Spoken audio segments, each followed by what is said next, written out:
हरियाणा प्रदेश के number 1 tax payer और प्रसिद्ध उद्योगपति जीडी छिब्बर जी आज हमारे साथ मौजूद हैं।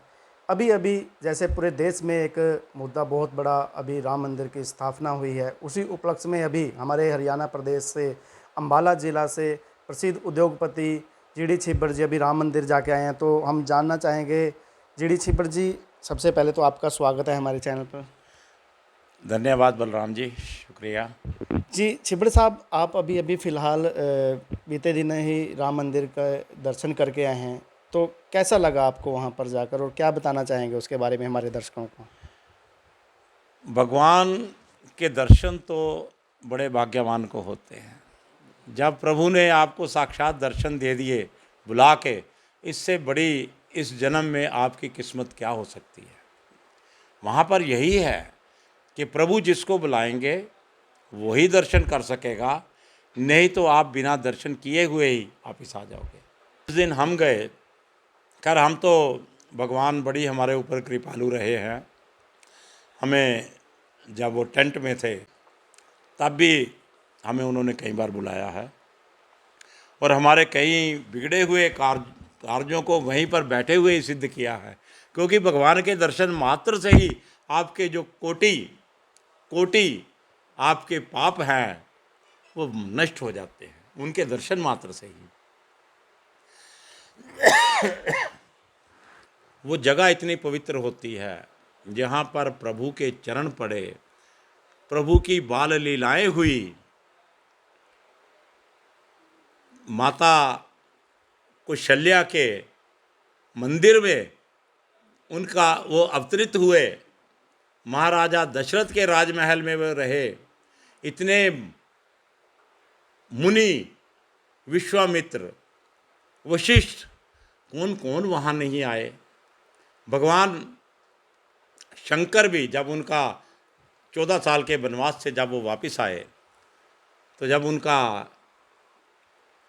अभिषेक होना था तो भगवान शंकर बाहर बैठ के अयोध्या से, तो वो भगवान के ऊपर उनकी प्रशंसा में बोलते रहे, जय राम रमा रमणम शमनम भवताप व्याकुल पाई जनम। ये भगवान शिव ने गाया, ये स्तुति भगवान ने की, भगवान शिव ने खुद की। तो ऐसी जगह के ऊपर अगर कोई इंसान जाता है तो ये प्रभु की कृपा मात्र से है, अदरवाइज आप नहीं जा सकते। आपके तो पड़ोस में मंदिर है, आप ये नहीं जानते कि आप अपने घर से 4 कदम चल के मंदिर में जाओगे प्रभु के दर्शन करने, और वो बैकुंठ से करोड़ों अरबों मील दूर से आपको मिलने आएंगे। क्या ये कभी आपने सोचा है, कभी इंसान ने सोचा है?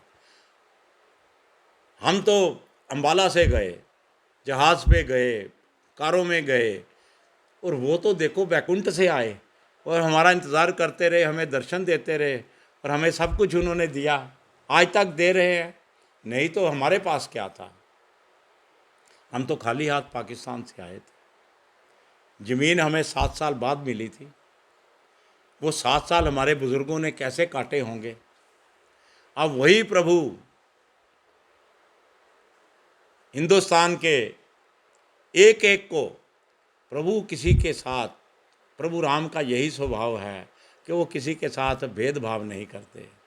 सुन सुरेश रघुनाथ सुभाऊ, निज अपराध रिसाही ना काहू। कि अपने ऊपर उनके कोई अपराध करते रहो, उन्होंने मीर बाकी को भी माफ़ कर दिया।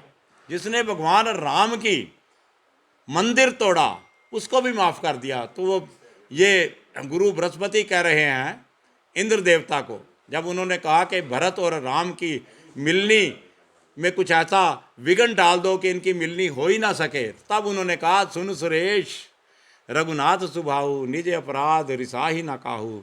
जो अपराध भगत कर करी, राम रोष पावक सर्जन। अगर भगवान राम के भगत के ऊपर कोई अपराध करोगे फिर भगवान आपको नहीं छोड़ेंगे।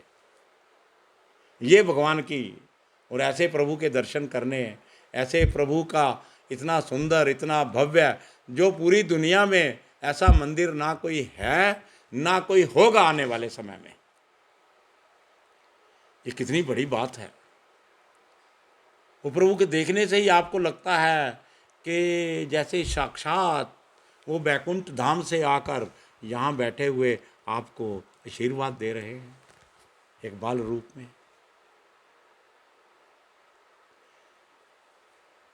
और बताइए कुछ। तो ये हमारे साथ थे अम्बाला से प्रसिद्ध उद्योगपति, जिन्होंने राम मंदिर के निर्माण के बाद वहाँ के जो दर्शन करके यहाँ से वापस लौटे हैं और अपने जो हिंदू सनातन धर्म है उसके बारे में इन्होंने प्रॉपर जानकारी दी। इसी के साथ बने रहिए। मैं बलराम सिंह, जय हिंद।